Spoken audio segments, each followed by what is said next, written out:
Ley de subcontratación. En este módulo, veremos la importancia de la ley de subcontratación y su campo de aplicación,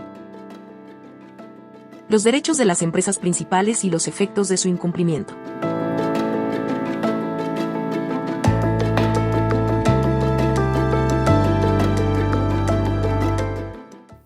Hola a todos, un gusto saludarlos y estar con todos los amigos y colaboradores de UGS.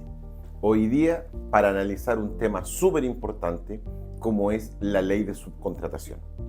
Lo primero que tenemos que aprender en la empresa es que esta ley está regulada en la ley 20.123 en relación con el artículo 183-A y siguiente del Código del Trabajo.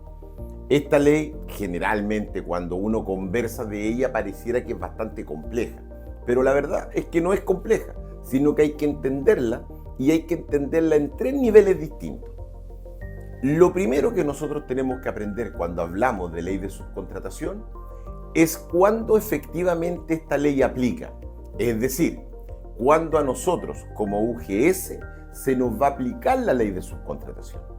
Y el primer análisis dice relación con que una empresa que se va a llamar principal, que es una empresa grande, nos va a contratar a nosotros para prestar servicios de aseo.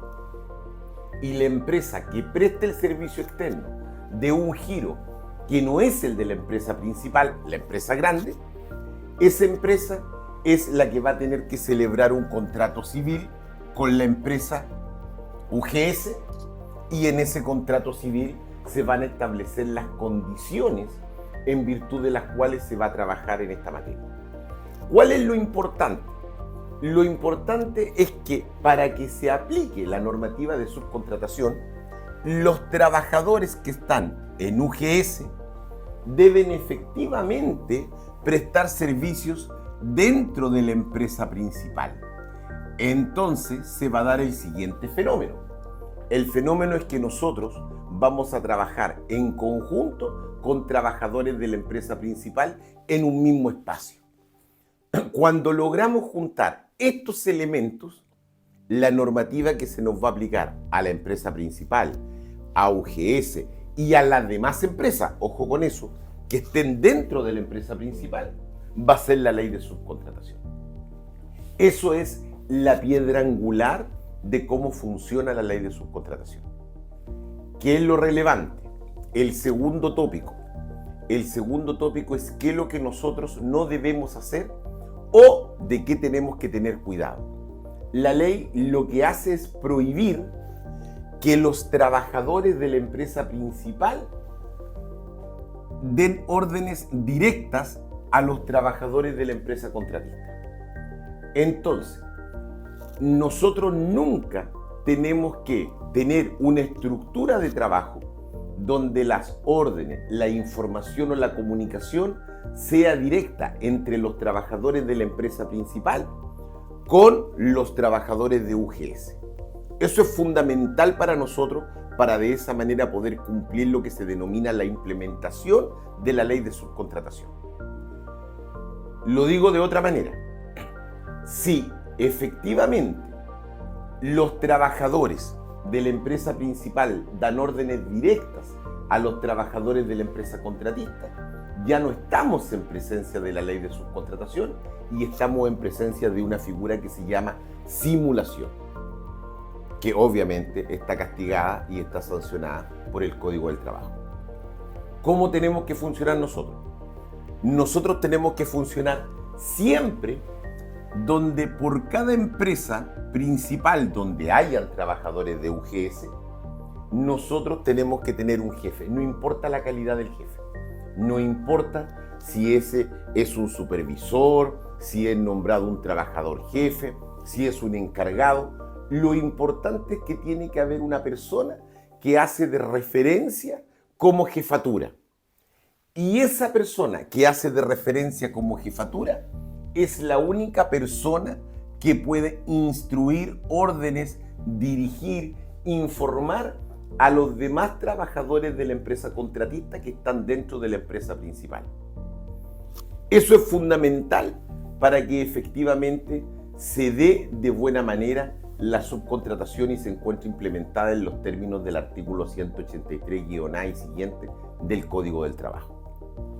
Cuando ya tenemos implementada la ley de subcontratación, es decir, cuando los trabajadores de UGS, empresa contratista, están dentro de una empresa principal, cualquiera sea la calidad, y tenemos efectivamente a una persona que es el supervisor, que está a cargo de los trabajadores de la misma empresa UGS, que está dentro de la principal, caemos dentro de la ley de subcontratación. Y aquí, ¿qué es importante? Aquí es relevante saber que la empresa principal tiene un derecho, y recalco, tiene un derecho, no tiene una obligación, sino que tiene el derecho de elegir si va a fiscalizar a la empresa contratista o no va a fiscalizar. Ese es el primer derecho, si va a fiscalizar o no va a fiscalizar. Si la empresa principal decide fiscalizar a la empresa contratista, que es un legítimo derecho, automáticamente la ley le dice que tiene 3 derechos, que se llaman derecho de la información, derecho de retención y derecho de pago por subrogación. Son los 3 derechos que tiene la empresa principal cuando decide fiscalizar mes a mes a la empresa contratista. ¿Por qué esto es tan relevante? Porque la Dirección del Trabajo ha señalado que el derecho de información le permite a la empresa principal solicitar cualquier tipo de documento laboral o contable o tributario, es decir, el espectro es súper grande, para que efectivamente se pueda acreditar por parte de la empresa contratista de que a fin de mes todos los pagos previsionales y remuneracionales, es decir, que es lo que nos pueden fiscalizar a nosotros, el pago de las remuneraciones y de las cotizaciones, son esos 2 tópicos, se encuentran íntegramente pagados.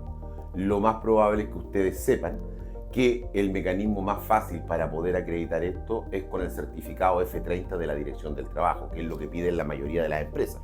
Pero no es el único, porque aquí no hay una restricción de cómo acredito el pago, ni de las remuneraciones, ni de las cotizaciones previsionales.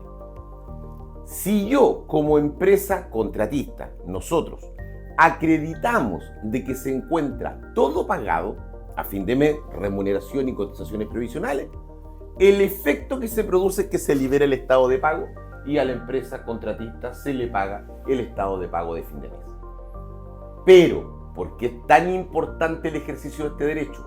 Porque si la empresa principal se da cuenta que no está íntegramente pagado ni las remuneraciones y o las cotizaciones previsionales, pasamos al segundo derecho, que es el derecho de retención. Y en ese supuesto, la empresa principal lo que va a hacer es retener el estado de pago de fin de mes. Lo va a retener. Y pasamos al tercer derecho, y con ese derecho va a pagar con la plata retenida, va a subsanar lo que no se pagó desde el punto de vista remuneracional o del punto de vista previsional. Y la diferencia de plata de ese estado de pago se la va a entregar a la empresa contratista. Por eso es que cuando la empresa principal decide fiscalizar, es relevante llevar la estructura remuneracional y previsional al día y siempre certificar con el formulario F30 que emite la Dirección del Trabajo para evitar retenciones o retrasos en los estados de pago. Ahora, si efectivamente hubo un retraso en los estados de pago o no hay un pago y se produce una retención, la ley también entrega otro derecho que es súper delicado, que dice relación con el derecho a ponerle término al contrato civil. Es decir, la empresa principal, si sorprende a la empresa contratista retardando o no pagando y debe ejercer el derecho de retención o de pago por subrogación, está en su derecho de ponerle término anticipado al contrato que tiene con la empresa contratista. ¿Por qué? Podrán preguntarme ustedes, ¿por qué es tan importante estos derechos y fiscalizar o no fiscalizar? Porque cuando la empresa principal fiscaliza, que es un derecho que podría no fiscalizar y también está dentro del marco legal, cuando fiscaliza, la responsabilidad que va a tener es una responsabilidad subsidiaria. Eso quiere decir que cualquier problema laboral, económico que tengan los trabajadores de la empresa contratista que está dentro de la empresa principal, va a tener que primero demandar a la empresa contratista. En nuestro caso, el problema se tendría que arreglar con UGS, y posteriormente, solo por el resto insoluto, cuando la empresa no tuviera soporte económico, se podrían dirigir estos trabajadores a la empresa principal. A diferencia de si la empresa principal decide no fiscalizar, aquí cambia el escenario, que está, y reitero en esto porque muchos piensan que está obligado a fiscalizar. No, no es una obligación, es un derecho de la empresa principal. Si decide no fiscalizar, no pasa nada.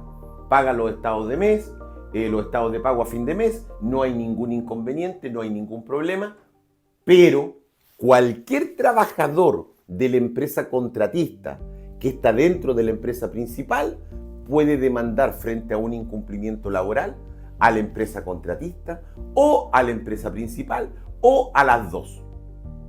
Perfectamente podría demandar solo a la empresa principal y a ellos cobrarle las deudas remuneracionales o previsionales que tiene con su empresa contratista por falta de fiscalización. Y eso se denomina responsabilidad solidaria. En esta materia, lo más relevante es tener claro tres cosas. Lo primero es que en toda empresa principal debe haber un jefe que sea el que imparte las instrucciones a los trabajadores de la empresa contratista, un supervisor. Lo segundo es que es importante llevar un control de los pagos remuneracionales y previsionales de los trabajadores de la empresa contratista que están dentro de la empresa principal, por el ejercicio del derecho de información, retención y de pago por subrogación que recién conversamos. Y por último, hay un tema que es aparte, pero que es de mucha relevancia, que dice relación con la normativa de higiene y seguridad. Cuando uno llega a una empresa principal, la empresa principal siempre tiene la obligación de velar por la normativa de higiene y seguridad.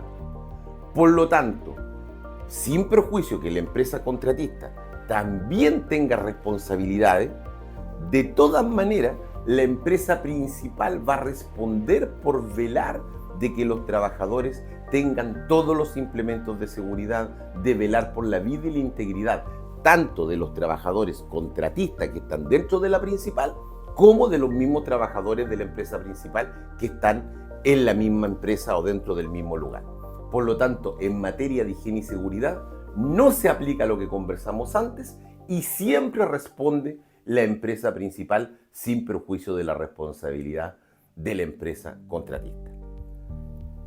Fue un gusto, un agrado haber compartido estos minutos con todos ustedes y que estén súper bien, y espero que nos veamos en otra cápsula sobre otro tema entretenido en materia laboral. Chao a todos.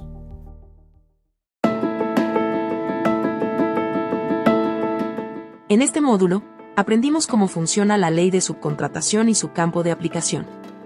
Además de analizar cuáles son los derechos y responsabilidades de las empresas principales y contratistas.